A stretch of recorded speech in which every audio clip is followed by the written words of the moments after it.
السلام علیکم ورحمۃ اللہ وبرکاتہ۔ تلقین کرنا بالکل جائز ہے۔ دفن کے بعد مردہ کو تلقین کرنا اہل سنت کے نزدیک مشروع ہے، جائز ہے۔ اور یہ جو اکثر کتابوں میں ہے کہ تلقین نہ کی جائے، یہ معتزلہ کا مذہب ہے۔ انہوں نے ہماری کتابوں کے اندر یہ اضافہ کر دیا۔ رد المختار کے اندر اسی طرح ذکر کیا گیا، اور بہار شریعت عیسیٰ چہارم کے اندر جلد اول میں بھی اسی طرح ذکر کیا گیا۔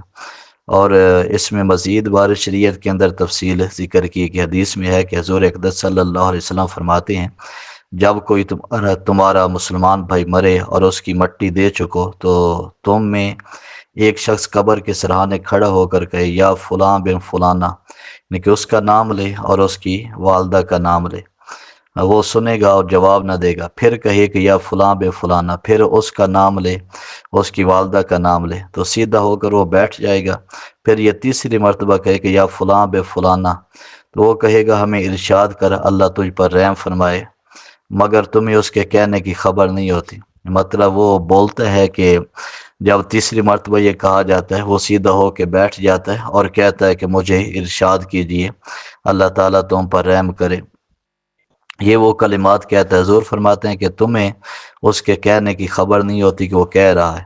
تو پھر یہ جو تلقین کرنے والا ہے، 3 مرتبہ یہ کہے، اس کے بعد یہ ہے کہ تیسری مرتبہ کے بعد وہ یہ کہے کہ اذکر ما خریت علیہ من الدنیا شہادت اللہ الہ الا اللہ وان محمد عبدہ ورسولہ صلی اللہ تعالی علیہ وسلم وانک ردیت باللہ ربا وبالاسلام دینا وبمحمد صلی اللہ تعالی علیہ وسلم نبیا وبالقرآن امامہ۔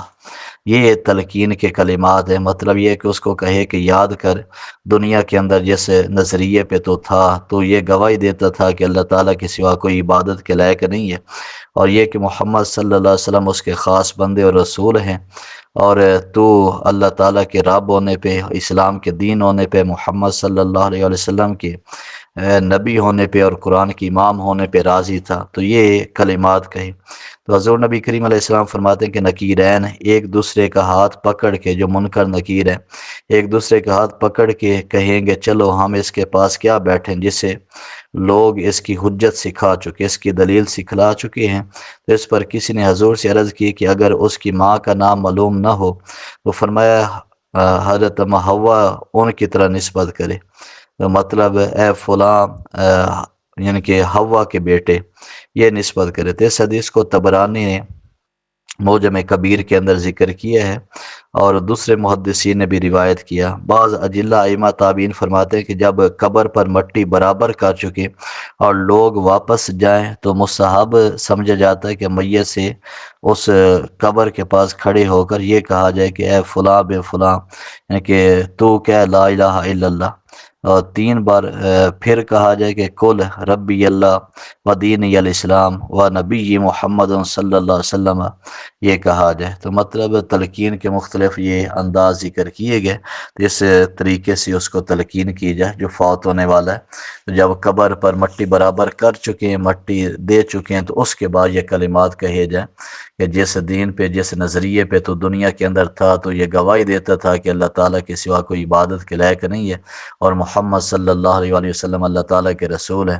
تو یہ کلمات اس وقت جو پہلے ذکر کیے گئے تو اس وقت اس کو کہے جائیں، لیکن پہلے 3 مرتبہ اس کو پکارا جائے، اس کو ندا دی جائے، اس کو متوجہ کیا جائے، تو تیسری مرتبہ کے بعد یہ کلمات کہے جائیں گے۔